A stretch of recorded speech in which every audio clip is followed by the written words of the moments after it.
EO के माध्यम से प्रस्ताव आया कि ये असंवैधानिक शब्द है। अगर ये असंवैधानिक शब्द है तो तहसीलदार हमें जाति प्रमाण पत्र क्यों दे रहा है?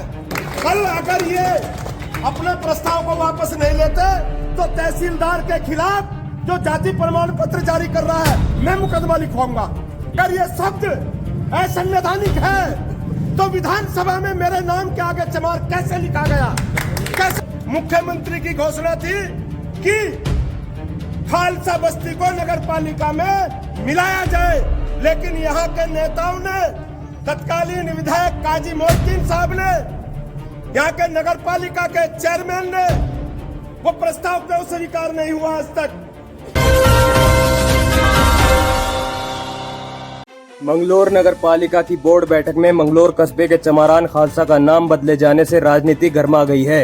चमारान खालसा के लोग मोहल्ले का नाम बदले जाने से बेहद गुस्से में हैं। आज देर शाम सैकड़ों लोग मोहल्ले में जमा हुए कि इसकी सूचना मिलते ही मौके पर पहुंचे राज्य मंत्री देशराज कर्णवाल ने माहौल को गरमा दिया।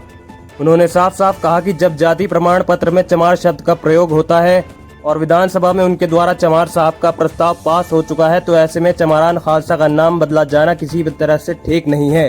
आज मुझे यहाँ के चमारान मोहल्ले के लोगों ने, चमारान खालसा के मेरे समाज के लोगों ने मुझे बुलाया और गुरु रविदास जी के चरणों में अरदास लगाकर मैंने जब इनसे बातचीत की तो तथा कथित रूप से कल जब बोर्ड की बैठक थी नगर पालिका की तो उसमें ईओ के माध्यम से ये प्रस्ताव लाया गया कि मोहल्ले का नाम खारिज किया जाए। मैं कहना चाहता हूँ कि जब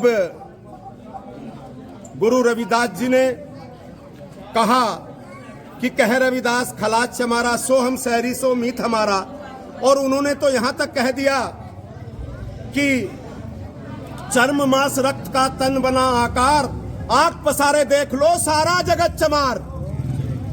तालियां नहीं बजा रहे इस पे? सारा जगत चमार।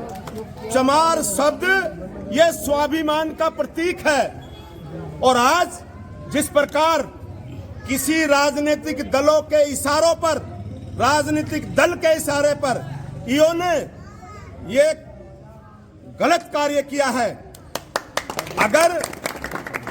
अगर चमार शब्द असंवैधानिक है तो तहसीलदार द्वारा जो जाति प्रमाण पत्र दिए जाते हैं और उसमें च मैं पे आका डंडा और रे चमार लिखा जाता है तो फिर तो कल सुबह तहसीलदार के खिलाफ भी एफआईआर बनती है।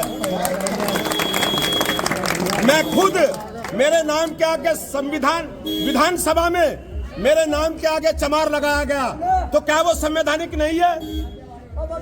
नगर पालिका से बड़ी विधानसभा है, विधानसभा में मेरे नाम के आगे चमार लगाया गया तो वो संवैधानिक है, ये भी संवैधानिक है। आपके माध्यम से, मीडिया के माध्यम से मैं चेयरमैन साहब को कहूंगा कि तत्काल बैठक बुलाए और इसको प्रस्ताव को गिराए और उसकी एक कॉपी वो मुझे भी दे, क्योंकि मैं समाज कल्याण में दायित्वधारी हूं। शायद पता नहीं था इनको, चेयरमैन साहब को, और जो लोग पीछे से अपनी बुद्धि का इस्तेमाल कर रहे हैं, क्या उन्हें पता नहीं है कि देशराज कर्णवाल भी समाज कल्याण विभाग में उपाध्यक्ष हूं?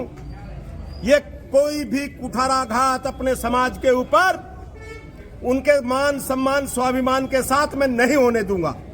अगर ईओ साहब नहीं इस बात को मानेंगे, यहाँ का बोर्ड से भी, माननीय पार्षद गणों से भी हम निवेदन करेंगे कि ये जो वैचारिक भ्रांति फैला करके किसी राजनीतिक दल के बड़े नेता के कहने पर ये जो प्रस्ताव पास हुआ है ये खंडित होने योग्य है।